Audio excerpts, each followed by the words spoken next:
இப்போது புதிய அறிமுகம் ஆச்சி ஹோட்டல் சாம்பார் 50 கிராம் ரூபாய் 20 மட்டுமே.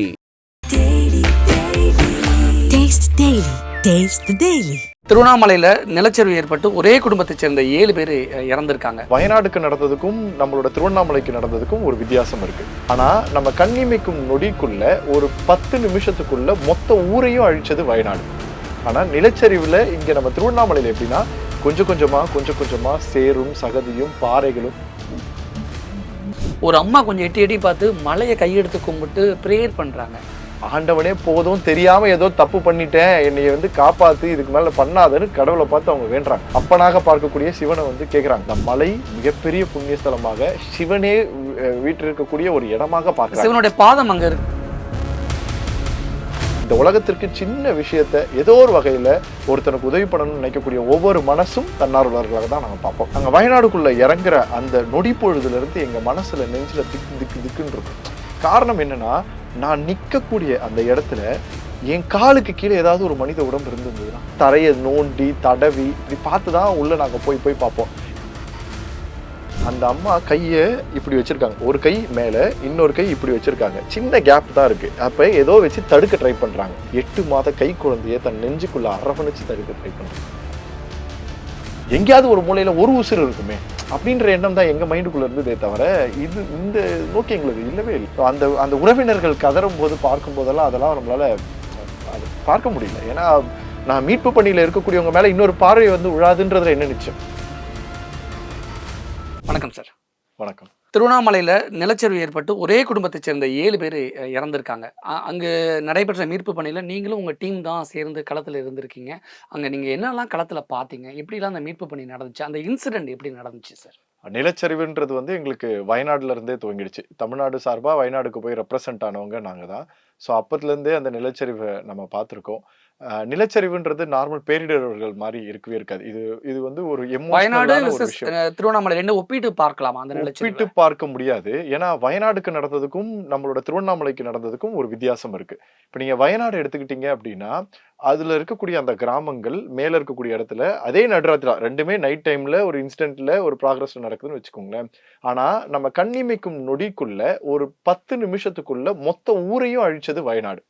ஆனா நிலச்சரிவுல இங்க நம்ம திருவண்ணாமலையில எப்படின்னா கொஞ்சம் கொஞ்சமா சேரும் சகதியும் பாறைகளும் கல்லும்னு ஒன்னொன்னா இறங்கி ஓகே இது மழை மாதிரி வெள்ளம் மாதிரி போகுது, மழை பெய்யுது வெள்ளம் போகுது, இது யூஸ்வலா தண்ணி போற வழிதான் அப்படின்ற மாதிரி நினைக்கிறது தான் திருவண்ணாமலையில இருக்கக்கூடிய மக்களோட ஓட்டம்.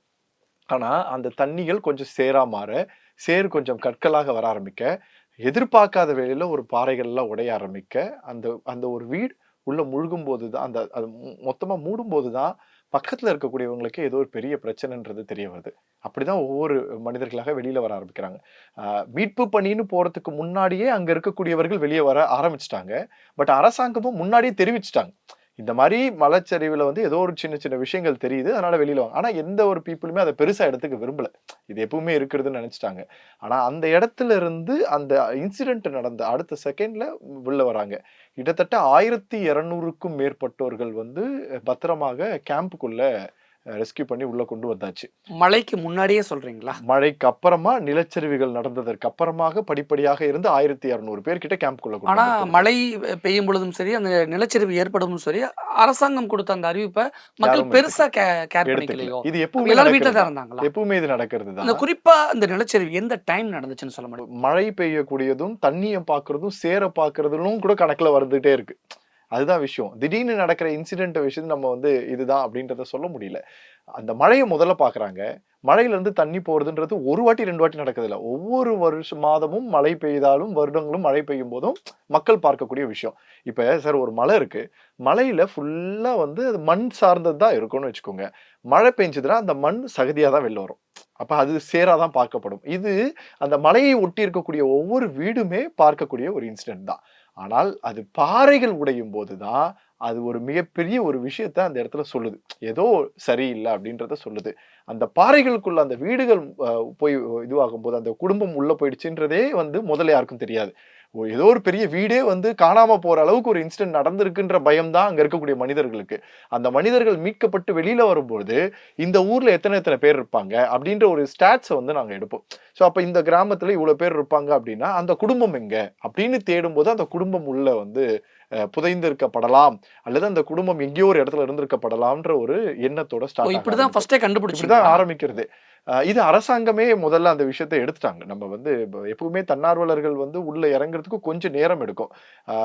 2 வகையில தன்னார்வலர்கள் இருப்பாங்க. தனக்கான சமூக பணியை யாரோ வந்து டைரக்ட் பண்ணணும்னு அவசியம் இல்லை. ஏதோ ஒரு மலைச்சரிவை பாக்குது, அங்கிருந்து ஒருத்தவங்களை தூக்கிட்டு வா, அந்த குழந்தைய தூக்கிட்டு வா, அவனுக்காக உதவி பண்ணுன்னு கூட நிக்கிறவனும் தன்னார்வலர் தான். அது அந்த ஊரை சார்ந்த ஒரு மனிதனாக கூட இருந்திருக்கலாம். 2வதா இருக்கக்கூடியது இந்த களப்பணியிலேயே பயணிக்கக்கூடிய தன்னார்வலர்கள். அது அடுத்த கட்டத்துல வரக்கூடியவங்க. எங்களை பொறுத்த வரைக்கும் இவர்கள் பெரியவர்கள், அவர்கள் சின்னவர்கள் நாங்க சொல்ல மாட்டோம். இந்த உலகத்திற்கு சின்ன விஷயத்த ஏதோ ஒரு வகையில ஒருத்தனுக்கு உதவி பண்ணணும்னு நினைக்கக்கூடிய ஒவ்வொரு மனசும் தன்னார்வலர்களாக தான் நாங்க பார்ப்போம். அப்போ முதல்ல அரசாங்கத்தோட கைடன்ஸ் இல்லாமல் நாங்கள் உள்ளே இறங்க மாட்டோம். அப்போ நாங்கள் என்டிஆர்எஃப் டீமோட விஷயங்கள் அவங்க அரைவல் ஆகும்போது ஒரு ரிப்போர்ட் எடுத்து என்ன பண்ணலான்னு யோசிப்போம். நீங்கள் வயநாடு பார்த்தீங்கன்னா, நாங்கள் வயநாடுக்குள்ளே இறங்குற அந்த நொடி பொழுதுலேருந்து எங்கள் மனசில் நெஞ்சில் திக்கு திக்கு திக்குன்னு இருக்கும். காரணம் என்னன்னா, நான் நிற்கக்கூடிய அந்த இடத்துல என் காலுக்கு கீழே ஏதாவது ஒரு மனித உடம்பு இருந்திருந்ததுன்னா, அது உயிருக்காக போராடிட்டு இருந்ததுன்னா, இந்த மஞ்சுமல் பாய்ஸ்ல படத்துல பாக்குற மாதிரி இருந்தா எப்படி இருக்குமோ அந்த உணர்வு எங்களை பயமுறுத்திக்கிட்டே இருக்கும். அதனால நாங்க வைக்கக்கூடிய ஒவ்வொரு காலடிக்கு முன்னாடி கூட ஷார்ப்பா குத்தாத ஏதாவது ஒரு ஒரு கையில வந்து ஒரு ஆப்ஜெக்ட் வச்சிருப்போம். அந்த ஆப்ஜெக்டை வச்சு தரையை நோண்டி தடவி இப்படி பார்த்துதான் உள்ள நாங்க போய் பார்ப்போம். ஏன்னா கிட்டத்தட்ட 650க்கும் மேற்பட்ட உயிர்கள் வந்து அங்க போச்சு.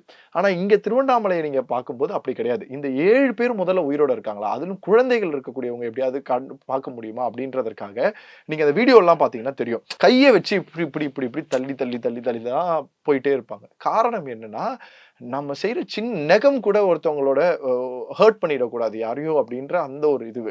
2வது இங்க இருக்க பெரிய பிரச்சனை என்னன்னா, வயநாடுல சரிஞ்சு முடிஞ்சிடுச்சு.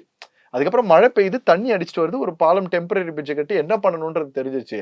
ஆனா திருவண்ணாமலையெல்லாம் இடிஞ்சியோ சரிஞ்சு விழல. ஒரு பகுதியில ஒரு ஒரு ஒரு 5% தான் இதுவா இருக்கு. அப்ப எப்ப அடுத்து நடக்கும்ன்றது நமக்கு தெரியாது. நான் மீட்பு பணியில இருக்கக்கூடியவங்க மேல இன்னொரு பார்வை வந்து விழாதுன்றதுல என்ன நிச்சயம்?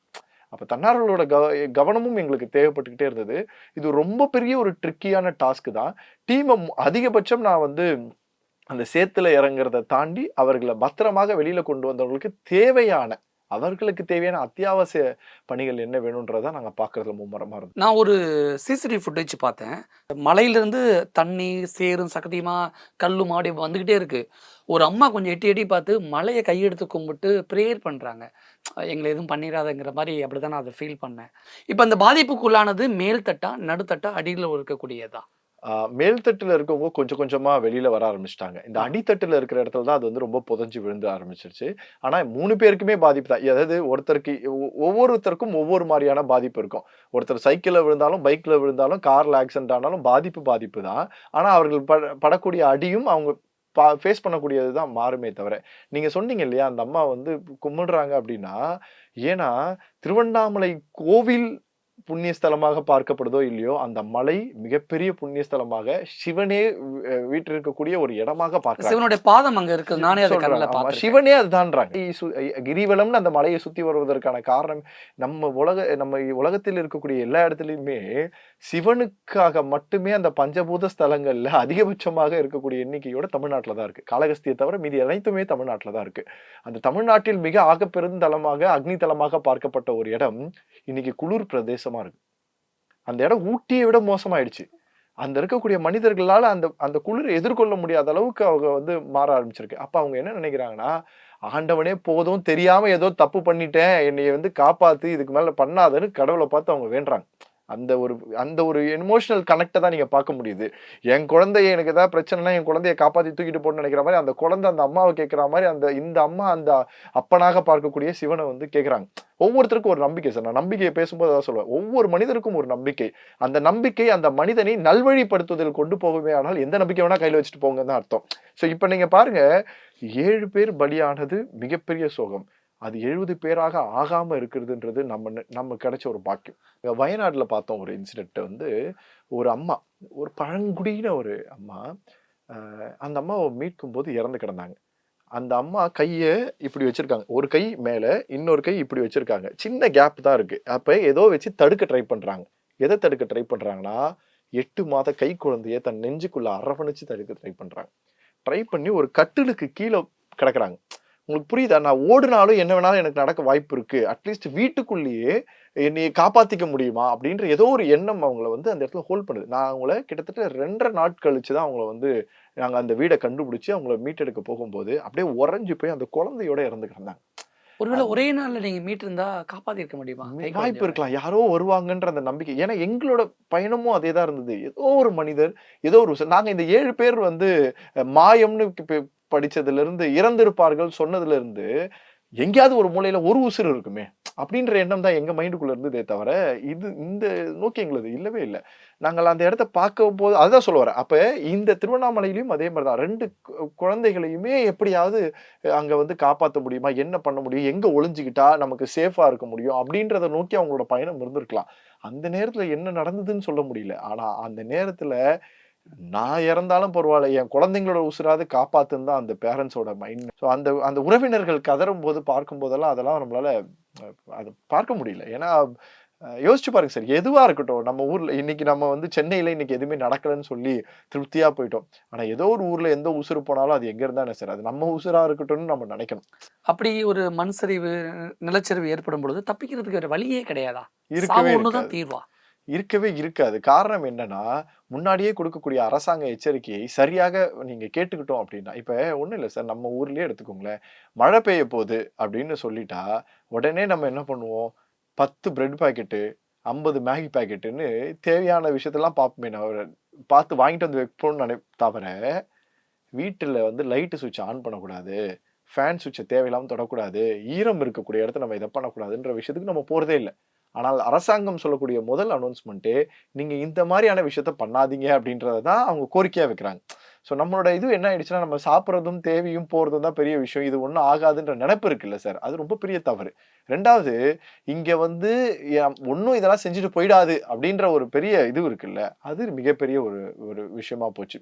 ஸோ இந்த 2 ஒரு இடத்துல கொடுக்கக்கூடிய கேர்லெஸ் தான் நமக்கு இந்த மாதிரியான மிகப்பெரிய விளைவுகளை சந்திக்க வைக்குது அப்படின்னு நான் அப்படி எத்தனை பேர் சேத்துல சிக்கி மீட்கப்பட்டிருக்காங்க? ஒரு அதிகபட்சம் ஒரு 20-30 பேருக்கு மேல இருக்க மாட்டாங்க. மீதி மோஸ்ட்லி எல்லாருமே அந்த அந்த சேறு வர ஆரம்பிச்சப்ப நீங்க ஒரு வீடியோ பார்த்திருப்பீங்க.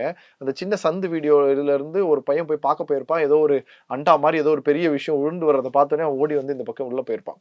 ஸோ அந்த மாதிரி இன்சிடென்ட் நடக்கும் போதே இது ஏதோ சம்திங் இதுன்னும் போதே மக்களுக்கான இது வந்துருச்சு. அப்பயே ரெஸ்கியூலாம் ஸ்டார்ட் ஆக ஆரம்பிச்சிருச்சு, வெளியில வரதுக்கான விஷயம் ஸ்டார்ட் ஆக ஆரம்பிச்சிருச்சு. அதையும் தாண்டி வர முடியாம மாட்டிக்கிட்டவங்க தான் இந்த ரமணன் படத்துல வரக்கூடிய இன்சிடென்ட் மாதிரி சடனா நடக்கிற ஒரு சில விஷயங்களை நம்மளால புறக்கணிக்க முடியல. ஸோ அப்படி பாத்தீங்கன்னா இது 20-30 பேருக்கு மேலலாம் பெருசா. மண்ணோட மண்ணா போடுறது அந்த 7 பேர் தங்கியிருந்த அந்த ஒரு வீடு தானா? அது இல்லாம வேற ஏதாவது வீடுகள் பாதிக்கப்பட்டிருக்கு? வீடுகள் பாதிக்கப்பட்டதும் இருக்கு, ஆனா அது சரியா கணக்கெடுக்கலாம் முடியல. ஏன்னா அந்த இடம் எங்க வீடு இருந்தது எங்க இது இருந்ததுன்னே பெருசா தெரியல. அதிகபட்சம் 150 வீடுகளுக்கிட்ட நிறைய அடி வாங்கியிருக்கு. ஸோ எல்லா சைட்லயும் அடி வாங்கியிருக்கு. நம்மளோட வாலண்டியர்ஸ் வந்து யமுனா சண்முகம்னு சொல்லிட்டு அவங்க தான் அங்க இருந்து கோஆர்டினேஷன் ஃபுல்லா பார்த்தாங்க. ஒரு ஃபீமேல் வாலண்டியர் தான். முதல்ல அவங்களுக்கு தேவையான தேவைகள் பூர்த்தி செய்யணும், என்ன பண்ணணுன்றதை நாங்க பார்க்க முடிஞ்சது. அதுக்கு மேல நாங்க அந்த ஏன்னா அங்க இருந்து எல்லாருமே வெளியில வந்துட்டாச்சுன்றது ரிப்போர்ட் எங்களுக்கு கிடைச்சதுக்கு அப்புறமா அங்க எங்களுக்கு பெருசா வேலை கிடையாது. அந்த ரெஸ்கியூ ஒர்க்ல, மீட்பு பணியில உங்களுக்கு இருந்த சவால்கள் என்ன?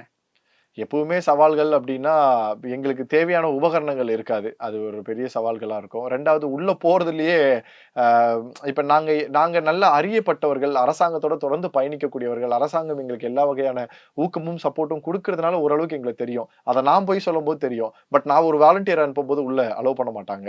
ஸோ எங்களோட பிரச்சனை அப்படின்னாலே இந்த எங்களுக்கு கிடைக்கக்கூடிய சப்போர்ட். நான் எப்பவுமே எல்லா இடத்துலையுமே சொல்வேன், அரசாங்கம் நடந்து முடிஞ்சதுக்கு அப்புறமா ஒரு டீமை உருவாக்குறதுக்கு பதில் என்னைக்குமே இணக்கமான ஒரு நல்ல டீமோட கனெக்ட் ஆகி இருக்கிறது ரொம்ப நல்ல தேவையாக பார்க்கப்படுது.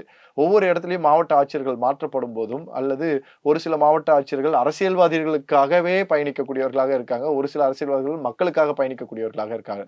மக்களுக்காக பயணிக்கக்கூடியவர்கள் அனைவருமே எங்களை மாதிரி தன்னார்வலர்கள் ப்ராப்பரா வச்சு ட்ரைன் பண்ணிட்டே இருப்பாங்க.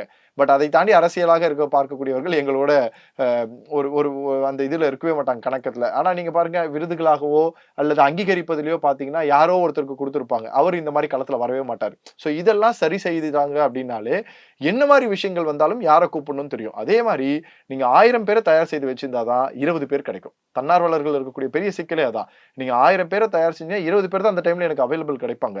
அந்த 20 பேர் போகும்போது நீங்க அசிங்கப்படுத்தி அவமானப்படுத்தி அவங்களை வேலை பார்க்காம வெளியில அமிச்சிட்டீங்கன்னா நான் யாரை வச்சு அடுத்த வேலையை பார்க்க? அரசியல்வாதிகளை சொல்றீங்களா?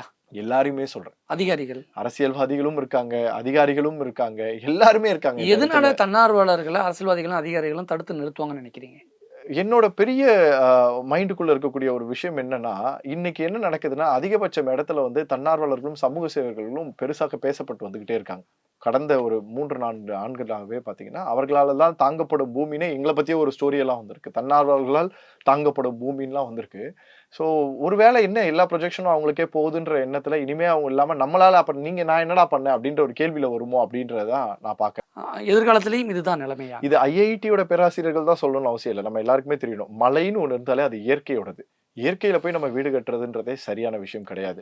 நிறைய இடத்துல இன்ஃப்ளூயன்சிங் மூலியமாக ஆக்கிரமிப்பு பண்ணப்பட்ட இடத்தை தான் நம்ம பார்த்துட்டு இருக்கோம். முதல்ல அதுவே தவறு.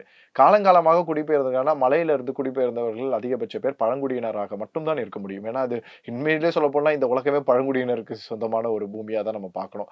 ஸோ அவர்களுக்கு தெரியும் எப்படி ஹேண்டில் பண்ணணும். விலங்குகளாக இருக்கட்டும், மனிதர்களாக இருக்கட்டும், அல்லது இயற்கை பேரிடர்களாக இருக்கட்டும், எப்படி வேணாலும் இருந்திருக்க தெரியும். பட் நார்மலா வாழக்கூடியவர்களால் அது முடியாது. இன்னைக்கு பாருங்க, தான் வீடை நல்லா சுத்தம் வச்சா போதும், அதுக்கு குப்பையை தூக்கி அந்த மலைக்கு சைட்லயே பக்கத்துல பாக்குறத நம்ம பாத்துக்கிட்டே இருக்கோம். அப்ப எவ்வளவுக்கான வேர்க்கையை நம்ம வந்து இத்தனை வருஷமா திருவண்ணாமலை மலை மேல நம்ம போட்ட குப்பைகள் ஒட்டுமொத்தமா இப்ப வீடுகளுக்காக வந்துருச்சு. குப்பை வந்து பாறையாக மாறி வீடுகளுக்கு வாசல்ல வந்திருக்கே தவிர வேற எதுவுமே கிடையாது. இது இந்த மலை மட்டும் இல்லை, எந்த மலையாக இருந்தாலும் சரிவுகள்ன்றது இயற்கையிலே ஏற்படக்கூடியதுதான். சார் இது வந்து கடவுளோட இதுவா மத்தவங்களோட இதுவா அப்படிலாம் நீங்க பார்க்க கூடாது. மலையா இருந்தாலும் இதுவா இருந்தாலும் சரிவு ஏற்படதான் செய்யும். திருப்பி அதுவே அந்த சரிவு என்ன பண்ணும், மலையை பெருசாகும். ஆக்சுவலி ஒவ்வொரு மலையும் சரிவாக வந்து திருப்பி அந்த மலையோட உயரத்தை தான் பெருசாகும். ஏன்னா அடியில பேஸ்மெண்ட்டை பெருசாக்கிக்கிட்டே போவோம், திருப்பி அது போவோம். அப்ப அதற்கான இடத்துல நாம போய் வீடை வச்சுக்கிட்டு மலையை குறை சொல்ல முடியாது. திருவண்ணாமலை அந்த மலையை சுற்றி இருக்கக்கூடிய பாதிக்கப்பட்ட அந்த 200 குடும்பங்களுக்கு என்னென்ன உடனடி தேவைன்னு சொல்லுங்க சார். எனக்கு தெரிஞ்சு வந்து முதல்ல வந்து அவங்களுக்கு ஒரு மாற்று இடத்துல வீடுக்கான விஷயங்களுக்கான ப்ராசஸ் பண்ணணும். ஏன்னா இவங்க பல வருஷமா இருந்துட்டாங்க, இதை நம்பி இருந்துட்டாங்க. புதுசா வாங்குறதுக்கு எல்லாத்தையும் இழந்தவங்களுக்கு புதுசா பண்றதுக்கு முடியாது. ஸோ அரசாங்கம் அவர்களுக்கான ஒரு விஷயங்கள் ரெடி பண்ணணும். ரெண்டாவதா பாத்தீங்கன்னா அவங்களுக்கு தேவையான பேசிக் விஷயங்கள், அதாவது வீட்டிற்கு தேவையான, சமைப்பதற்கு தேவையான சின்ன சின்ன விஷயங்கள் என்னென்ன வேணுமோ அந்த விஷயங்களை அவங்களை கையாளணும். இல்லை நம்ம ஊர்ல இருக்க மனுஷங்கிட்ட ஒரு பெரிய விஷயம் என்னன்னா சார், 5 நாள் தான், 6வது நாள் தன்னுடைய வேலை நோக்கி பயணிச்சுட்டே இருப்பான். ஆனா பட்ட அடியில இருந்து மீண்டு வர்றதுக்கு 10 வருஷம் ஓடுவான். அவங்க கேம்புக்கு வந்து அடுத்த 10 நிமிஷத்துல அவங்களுக்கு தேவையான உணவு வந்து சேர்ந்துருச்சு. எந்த ஊர்ல இருந்து யாரோ யாருன்னே தெரியாதவங்க எடுத்துட்டு வந்து அவங்க மாதிரி பண்ண ஆரம்பிச்சிட்டாங்க, உறவாக மாற ஆரம்பிச்சிட்டாங்க. நாங்க இப்போ ஒரு 100 பெட்ஷீட்டை உடனே அரேஞ்ச் பண்ணோம். அடுத்த 1 மணி நேரத்துல எங்களுக்கு அந்த பெட்ஷீட்ஸ் கம்மியான ரேட்ல கொடுத்தான். அவரும் என்னோட சேவையாளரை தான் நான் பாக்குறேன். நீங்க பாண்டிச்சேரியில நான் சர்வீஸ் பண்ணும்போது மெழுகுவத்தி இல்லாம கவலைப்படுறாங்கன்னு சொல்லி 10 மெழுகுவத்தி வாங்குறதுக்கு 150 ரூபாய் கேட்டாங்க. இதை நான் கேள்விப்பட்டேன். ஒரு பக்கம் மண் சரிவு ஏற்பட்டு வெள்ளம் ஏற்பட்டு ஊரே பாதிக்கப்பட்டிருக்கு, நிறைய பேர் இறந்துருக்காங்க. இன்னொரு பக்கத்துல ஒரு மெழுகுதிரி 50 ரூபாய், ஒரு வாட்டர் பாட்டில் 100 ரூபாய் அப்படின்னு விற்கிறதுலாம், ஒரு பால் அந்த பால் வந்து 100 ரூபாய் 200 ரூபாய்க்கு விற்கிறதுலாம் அநியாயமா தெரியும். கேட்டா இந்த மழையிலயும் இந்த வெயிலையும் இந்த புயல்லையும் நான் வேலை பாக்குறேன், இஷ்டம் தான் வாங்கிக்கோங்கன்னு சொல்றேன். அந்த இது என்ன சார் இது? நம்ம எப்படிப்பட்ட சமூகத்துல நம்ம வாழ்ந்துட்டு இருக்கோன்றதான் எங்களுக்கு. ஏன்னா நாங்க நினைக்கிறோம் சார், ஆனா ஒரு சில வியாபாரிகளோட மனசு கல்லாவே மாறிடுச்சாங்க. கல்லாக தான் வியாபாரிகளே வாழ்ந்துட்டாங்க பல பேரு. இப்படி இல்ல, முன்னாடில இருந்தே இருந்துட்டாங்களோன்னு தான் தோணுது. நாங்க இதுலதான் எங்களை எப்பவுமே கேரளாவை வந்து நாங்க ரொம்ப அப்படியே நாங்க வந்து வணக்கம் சொல்லி அந்த ஒரு ஹேட்ஸ் ஆஃப் கொடுக்கணும்னு நினைப்போம். ஏன் கேரளாவுக்கு வணக்கம், தமிழ்நாட்டுக்கு வணக்கம் இல்ல? அப்படி தமிழ்நாட்டு மக்கள் எப்படி மாறி போயிட்டாங்க, கேரளா மக்கள் எப்படி இருக்காங்கன்னு நினைக்கிறீங்க? தமிழ்நாட்டு மக்கள் கிட்ட நிறைய பேர்கிட்ட மிகப்பெரிய அன்பும் நிறைய பெரிய விஷயங்கள் இருக்கு. ஆனா அது யார்கிட்ட இருக்குன்னா கஷ்டப்படுறவங்க கிட்ட இருக்கு. தமிழ்நாட்டுல அப்படியே கேரளா எதுவுமே இல்லாதவங்க இருக்காங்கல்ல, அவங்க எல்லாருமே யாருக்காவது ஏதாவது செய்யணும்னு நினைச்சுக்கிட்டே இருக்காங்க. இருக்கிறவங்க இன்னும் அதிகமா எப்படி சம்பாதிக்கணும்னு நினைச்சுக்கிட்டு இருக்காங்க. இது தமிழ்நாட்டுல. கேரளால இருக்கிறவனும் சரி இல்லாதவனும் சரி, யாருன்னே தெரியாத நீ எனக்காக வந்திருக்க, உனக்கு நான் என்ன செய்ய போறேன்னு நினைச்சு ஓடினவங்க தான். நான் கேரளால இருந்து நான் வயநாடுக்கு இந்த போகும்போது கீழே மலையில வயநாடு மலை ஏறுறதுக்கு தேவையான வாகன வசதிக்கு நான் இங்க இருந்து கேட்கிறேன். கோயம்புத்தூர்ல இருந்து நம்ம தமிழ்நாட்டுல இருந்து போகக்கூடிய வண்டி நம்ம கிட்ட கேட்ட பட்ஜெட் 24,000 ரூபாய். வயநாடுக்கு போறதுக்கு நாங்க அங்க இருக்கக்கூடிய ஊர்ல இறங்கிட்டு அங்க இருந்து நாங்க போகக்கூடிய வண்டிக்கு நாங்க கேட்கிற காசு பெட்ரோலுக்கும் டீசலுக்கும் 2,500 ரூபாய் கொடுங்க போதுன்னு கேட்டாங்க. அப்புறமா எங்களை கூட்டு போய் விட்டவர் அந்த காசும் வாங்கிக்கல. அவர் என்ன சொன்னார்னா அவசரமா போகணும். ஏன் அப்படின்னு கேட்டா இன்னொரு மெடிக்கல் டீம் வந்திருக்கான், அவங்கள வயநாடுக்கு மேல கூட்டிட்டு வரதுக்கு தேவைப்படுது, அதனால நான் உடனே போறேன் சார்னு போயிட்டார். அங்க வர ஒவ்வொரு வண்டியும் யாருன்னே தெரியாது. சார் நான் வந்து கீழே போறேன், யாராவது வரணுமா, அவங்களை கூட்டு போய் ரயில்வே ஸ்டேஷன் விட்டுறேன், ரயில்வே ஸ்டேஷன்ல இருக்கவங்க யாராவது மேல வரணுமா, வாங்க நான் கூட்டு போய் விட்டுறேன். இப்படி அவங்க அந்த மாதிரி கேரளா மக்கள் பண்றது, கேரளா மக்கள் கிட்ட தமிழ்நாடு மக்கள் அது நடக்கலையேன்றது ரொம்ப வருத்தமான. மனிதம் மறந்துட்டாங்களோ? மனிதத்தோட இருக்கக்கூடியவர்கள் தமிழ்நாட்டில் இருக்கக்கூடியவர்களை போல வேற யாருமே இந்த உலகத்திலேயே நம்ம பார்க்க முடியாது. ஏன்னா மனிதம்னா என்னன்னு இந்த உலகத்துக்கே கற்பித்தவர்கள் தமிழர்கள் தான். ஆனா இப்ப இயற்கை சீற்றங்கள் நடக்கும்போது பார்க்கும்போது கொஞ்சம் கொஞ்சமா இந்த மனிதம் மறைஞ்சிக்கிட்டு வருது. மறையல. என்னன்னா தமிழர்களுக்குள்ள அந்த இருக்கக்கூடிய மனிதர்களுக்குள்ள என்ன ஆயிடுச்சுன்னா, நான் எவ்வளவு நாள் தான் நான் நல்லவனா இருக்குது, நல்லவனா இருக்கிறவனே இந்த உலகம் மதிக்கிறதே இல்லை. இந்த பிரச்சனையே அங்கிருந்து ஆரம்பிக்குது. நல்லவர்களை போற்றாமல் இருப்பதற்காகவும் மதிக்காமல் இருப்பதனாலதான் கெட்டவங்க வளர்ந்துகிட்டே போக ஆரம்பிச்சிட்டாங்க. அப்ப எனக்கு என்னடா இங்க மரியாதை இருக்கு அப்படின்ட்டு நான் ரீசெண்டா கூட ஒரு விஷயத்த பார்த்தேன் சார். நல்லவனாக மதிச்சு உனக்கு இலவசமாக கொடுக்கக்கூடிய இடத்த கரியும் ஜோறும் சாப்பிட்டு வந்தவன் அந்த சாப்பாடை வாங்கிக்கிறான். அந்த சாப்பாடை எடுத்துட்டு போய் இல்லாத இயலாத தொழுநோயால பாதிக்கப்பட்ட நடக்க முடியாத முதியோர்களுக்கு எடுத்து போய் கொடுக்கணுன்ற எண்ணம் இல்லை. கவர்மெண்ட்ல இருந்து ஒரு வெள்ள நிவாரணம் அறிவிச்சாங்க அப்படின்னா ரேஷன் கடையில வந்து பணம் இருக்கக்கூடியவர்கள் 2000 ரூபாய் முதல்ல போய் வாங்குறாங்க. ஆனா வாங்க முடியாத இருக்கிறவர்களுக்கு அதை கொண்டு போய் சேர்க்கணும்னு நினைக்கிறது இல்லை. இருளர் மக்கள் இன்னைக்கும் எத்தனையோ பேர் ஒடுக்கப்பட்டு தனக்கான ரேஷன் கார்டு கூட இல்லாம வாழ்ந்துட்டு இருக்காங்க. அவங்களுக்கு யார் அந்த பணம் போய் சேரும்? அப்ப அவர்களை யார் பாதுகாப்பாங்க? நான் இப்ப அங்க பாக்குறதே அதுதான். நாங்க மொத்தம் பாத்தீங்கன்னா இது வந்து திருவண்ணாமலையில் மட்டும் நடந்ததில்லை, ஒரு 4 பக்க திசையிலும் அடிச்சிருக்கு. 4 பக்க திசையில இங்க இருந்து ஆரம்பிச்சு செங்கல்பட்டு, கடலூர், விழுப்புரம், அப்புறம் திருக்கோவிலூர், கள்ளக்குறிச்சி மாவட்டம், திருவண்ணாமலை, அப்படியே அந்த பக்கம் தருமபுரி, கிருஷ்ணகிரின்னு ஒரு பெரிய சூறையாடல் நடந்திருக்கு. இந்த எல்லா இடத்துலயும் பாதிக்கப்பட்டவர்கள் யாராக இருப்போம்னா குடிசை வீட்டுல எந்த ஒரு வசதியும் இல்ல 4 கட்டையை வச்சு 5 கீத்தை வச்சு உட்காந்துக்கிட்டு இருந்தவங்க தான் முழுசா பாதிக்கப்பட்டிருப்பாங்க. அவங்க வீட்டுல இருக்கக்கூடிய சாமானே 4 சாமான், ஒரு அண்டா, ஒரு குண்டா, ஒரு சின்ன பாத்திரம், ஒரு தட்டு, ஒரு கெரசின்ல யூஸ் பண்ணக்கூடிய ஒரு அடுப்பு, இது எல்லாம் பறந்து போயிருக்கும். இப்ப அவங்க எங்க போய் தங்குறதுன்னு கூட தெரியாம இருப்பாங்க. அவர்களை மீட்கக்கூடிய பணி தான் இப்ப எங்களோட பணி. எங்களோட பிரதான பணியாக நாங்க அதை நோக்கி தான் பயணிக்க போறோம். சோ இருளர் மக்களும் பழங்குடியினர் மக்களும் ஒரு ஏழைய இளைய மக்களும் குடிசையில் வாழக்கூடிய மக்களையும் கண்டுபிடிச்சு அவர்களுக்கு தேவையான அடுத்த கட்ட சீரமைப்புகளுக்கான பணியை நோக்கி நாங்களும் நகரலான் இருக்கோம். ஓகே. சில பேர் பண்ணக்கூடிய தவறுகளால மனிதம் இங்க செத்துக்கிட்டு இருக்க கொஞ்சம் கொஞ்சமா அப்படிங்கிற ஒரு சந்தேகம் எழுந்துகிட்டு தான் இருக்கு. ஆனா மனிதம் சாகல, இங்க அந்த மனிதம் மிகவும் பெருசாக மலரணும் அப்படிங்கிற ஒரு வேண்டுகோளோட நீங்களும் உங்களுடைய சமூக பணிகளை, எப்படியான மீட்பு பணிகளை தொடர்ந்து நல்ல விதமா செய்யணும் அப்படிங்கிறதையும் நாங்க வாழ்த்தி நிறைய விஷயங்களை கூட ஷேர் பண்ணிக்கிட்டீங்க. மிக்க நன்றி. நன்றி. இப்போது புதிய அறிமுகம் ஆச்சி ஹோட்டல் சாம்பார் 50 கிராம் ரூபாய் 20 மட்டுமே. Taste the Daily.